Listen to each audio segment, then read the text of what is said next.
যেই হাইতির বিপক্ষে সবশেষ ব্রাজিল যে মাঠে নেমেছিল সেখানে কিন্তু তারা তাদেরকে 7-আপ খাইয়েছিল, অর্থাৎ 7-1 গোলে যেই স্কোরটা ছিল 14 বিশ্বকাপে ব্রাজিলের জার্মানির বিপক্ষে। প্রতিবেদনে কিন্তু সেটা শুনছিলাম, আমি নিশ্চয়ই দর্শকরাও সেটা শুনেছে। জি, এবং এই হাইতির বিপক্ষে ব্রাজিলের আগেও দুটো ম্যাচ খেলেছে, টোটাল 3 ম্যাচে কিন্তু ব্রাজিল তাদের জালে মোট 17বার বল পাঠিয়েছে এবং হাইতি একমাত্র গোলটা দিয়েছে।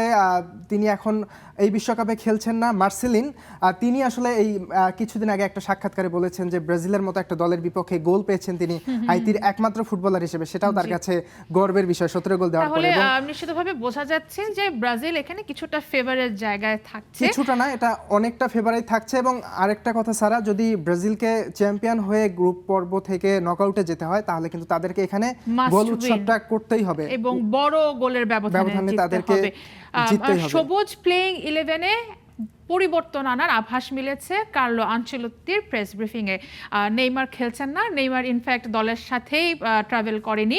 সেই ক্ষেত্রে ব্রাজিলের ডিফেন্স এবং মিডফিল্ড এখানে কি কোন কোন পজিশনে পরিবর্তন করার চিন্তা করতে পারেন কার্লো আনচেলত্তি? প্রথম ম্যাচে আসলে বেশ কিছু জায়গায় দুর্বলতা ছিল, যেখানে মরক্কোর বিপক্ষে যে জায়গাগুলো স্পষ্ট ছিল, যার মধ্যে আসলে মিডফিল্ডের সবথেকে বেশি সমস্যা ছিল। সেখানে কাসেমিরো খেলেছিলেন, তবে কাসেমিরোকে তুলে যখন দ্বিতীয়ার্ধে ফাবিনোকে নামানো হয় তখন একটা বড় ধরনের পরিবর্তন আসে ব্রাজিল দলে। এখানে আসলে ধারণা করা হচ্ছে যে কাসেমিরোর বদলে হয়তো ফাবিনোকে নামানো হতে পারে, তবে কিছুটা সন্দেহ থেকেও যায়। ফাবিনোকে না নিয়ে হয়তো কাসেমিরোকেও হয়তো শুরুর 11-এ খেলাবেন। তবে ইগোর থিয়াগো তিনি মরক্কোর বিপক্ষে শুরুর একাদশে ছিলেন, তবে এখানে ইগোর থিয়াগো তিনি তার নামের সাথে সুবিচার করতে পারেননি, যার কারণে ইগোর থিয়াগোর জায়গায় হয়তো ম্যাথিউস কুনিয়াকে আমরা দেখব। ভিনিসিয়াস জুনিয়র সব থেকে বেশি সেই ম্যাচে একমাত্র প্লেয়ার যিনি আসলে দুটিটা ছড়িয়েছেন। ভিনিসিয়াস জুনিয়র তার যে অরিজিনাল পজিশন সেখানেই তিনি থাকবেন বলা যায়। রাফিনিয়াকে নিয়ে কিছুটা সন্দেহ রয়েছে এখানে। আসলে রাফিনিয়াকে খুব বেশি দোষ দেওয়ারও আছে কি সারা, কারণ এখানে রাফিনিয়া তো তার অরিজিনাল পজিশনটা হচ্ছে তিনি রাইট উইংয়ে খেলে থাকেন, যখন তাকে আসলে লেফট উইংয়ে খেলানো হচ্ছে খুব স্বাভাবিকভাবে তিনি তার নিজস্ব যে স্টাইল বা নিজস্ব যে খেলাটা সেটা কিন্তু তিনি মরক্কোর বিপক্ষে দিতে পারেননি। এখানে রাইট উইঙ্গার হিসেবে ব্রাজিল দলে রাফিনিয়া, ভিনিসিয়াস জুনিয়রও সম্ভবত লেফট উইংয়েই খেলেছেন। রাফিনিয়াকে সেন্টারে নিয়ে সেন্টারে খুব তিনি আসলে পুরোটা সময় রাইট উইংয়ে খেলেছেন। আমি কিছুটা ভুল করে ফেলেছি। তিনি এবং ভিনিসিয়াস জুনিয়র তিনি আসলে লেফট উইংয়ে খেলেছেন। লুইস হেনরিক সেখানে রয়েছেন। এখানে রাফিনিয়ার জায়গায় তাকে লুইস হেনরিক অথবা এখানে গ্যাব্রিয়েল মার্তিনেলি রয়েছেন, তিনিও কিন্তু ওই তাকে হয়তো বা সেই জায়গায় খেলানো হতে পারে কিনা। তবে সবুজ লুকাস পাকেতা, তাকে নিয়ে হয়তো অনেক আলোচনা হচ্ছে। তিনি এখানে তৃতীয় বিশ্বকাপ খেলতে এসেছেন এবং প্রথম ম্যাচে তিনি আসলে যেভাবে মিডফিল্ডে যেভাবে বল নিয়ে হয়তো বা অনেকটাই স্লো ছিলেন কাসেমিরো, এবং কিন্তু লুকাস পাকেতা যেভাবে বল মিস করেছেন সেটা নিয়ে অনেক বেশি আলোচনা হয়েছে। এই জায়গায় কি কোনো পরিবর্তন আসছে এখানে? আসলে তার একমাত্র তিনি রিপ্লেসমেন্ট এখানে হচ্ছে নেইমার জুনিয়র। নেইমার জুনিয়র যেহেতু নাই, তাকে আসলে এখানে তিনি যে পজিশনটায় খেলছেন এটা আসলে একদমই দুই ফরওয়ার্ড এবং সেন্টার ফরওয়ার্ডের নিচের যে জায়গাটা, এখানে কিন্তু গুরুত্বপূর্ণ একটা রোল প্লে করতে হয়, যেটা আমরা মরক্কো ম্যাচে দেখতে পারি। নেইমার জুনিয়র নাই, খুব সম্ভবত তার উপরেই সেখানে ভরসা করতে হচ্ছে কার্লো আনচেলত্তির। নেইমার থাকলে হয়তোবা তিনি জায়গাটা সেখানে পেতেন না। এরপরেও হয়তো হাইতি ম্যাচে আমরা তাকেই হয়তো দেখতে পাবো।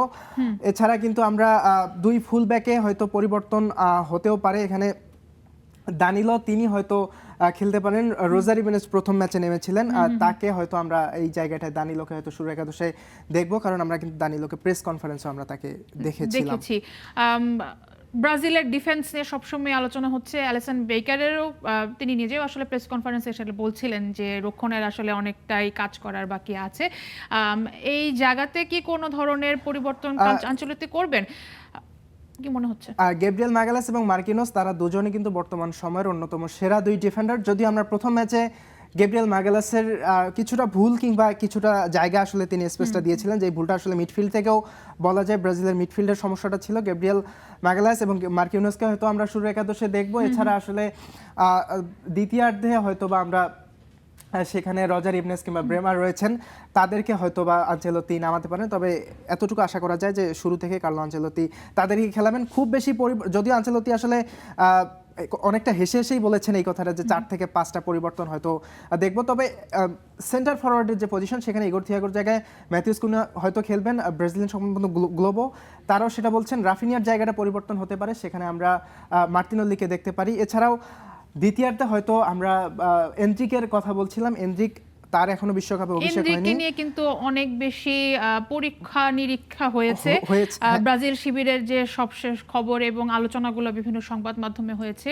এনরিককে সম্ভবত এই ম্যাচে দেখা যেতে পারে। শুরুর একাদশে হয়তো দেখা যাবে না, তবে দ্বিতীয়ার্ধে হয়তো আমরা এনরিককে দেখতে পারি। এখানে আসলে লুকাস পাকেতার জায়গায় যদি অন্য কাউকে ম্যাথিউস কুনেকেও আসলে নিচে নিয়ে খেলাটা খুব একটা সম্ভব হবে না। এখানে যদি ভিনিসিয়াস জুনিয়র এবং ম্যাথিউস কুনা তারা যদি আঞ্চলতে যদি তিনি কিছুটা তার ফরমেশনটা পরিবর্তন করে সেন্টার ফরওয়ার্ডে যদি দুজনকে খেলান এবং মিডফিল্ডে যদি একাধিক মিডফিল্ডারকে দিয়ে খেলান, তাহলে হয়তো এখানে লুকাস পাকেতার জায়গাটা ফরমেশনে যদি কার্লো আনচেলত্তি খেলেন তাহলে সম্ভবত এনরিককেও আমরা মাঠে হয়তো দেখতে পারবো হয়তো সেই সেন্টার ফরওয়ার্ডের